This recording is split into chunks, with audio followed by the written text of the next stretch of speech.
പശ്ചിമേഷ്യയിലെ പ്രത്യേക സാഹചര്യങ്ങളുമായി ബന്ധപ്പെട്ട് CBSEയുടെ 10ാം ക്ലാസ് പരീക്ഷകൾ നേരത്തെ റദ്ദാക്കിയിരുന്നല്ലോ.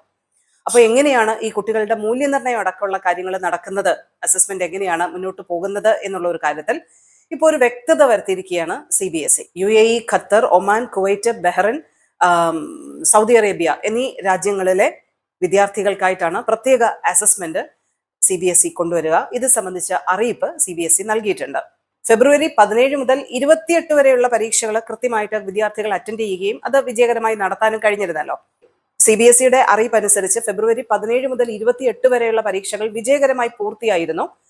ഈ കാലയളവിൽ മാത്തമാറ്റിക്സ്, ഇംഗ്ലീഷ്, സയൻസ് തുടങ്ങി 6 പ്രധാന അക്കാഡമിക് സബ്ജക്റ്റുകൾ അടക്കം 44 പേപ്പറുകൾ വിദ്യാർത്ഥികൾ അറ്റൻഡ് ചെയ്തിരുന്നു.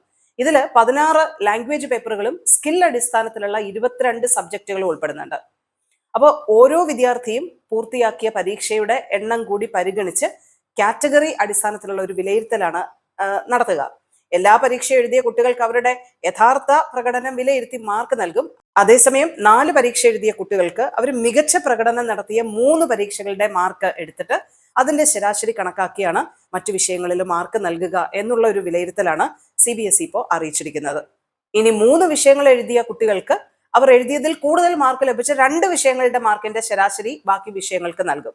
എന്നാൽ 2 പരീക്ഷയ്ക്ക് മാത്രം ഹാജരായ വിദ്യാർത്ഥികൾക്ക് ആ വിഷയങ്ങളിൽ ലഭിച്ച മാർക്കിന്റെ ശരാശരി കണക്കാക്കി ബാക്കിയുള്ള വിഷയങ്ങളിലും നൽകും എന്നാണ് അറിയിച്ചിട്ടുള്ളത്. മേഖലയിലെ പ്രത്യേക സാഹചര്യങ്ങൾ കണക്കാക്കി വിദ്യാർത്ഥികളുടെ ആശങ്ക കണക്കാക്കിയാണ് ഇത്തരത്തിലുള്ള ഒരു സാഹചര്യത്തിലേക്ക് കാര്യങ്ങൾ എത്തിയതെന്നാണ് CBSE അറിയിക്കുന്നത്.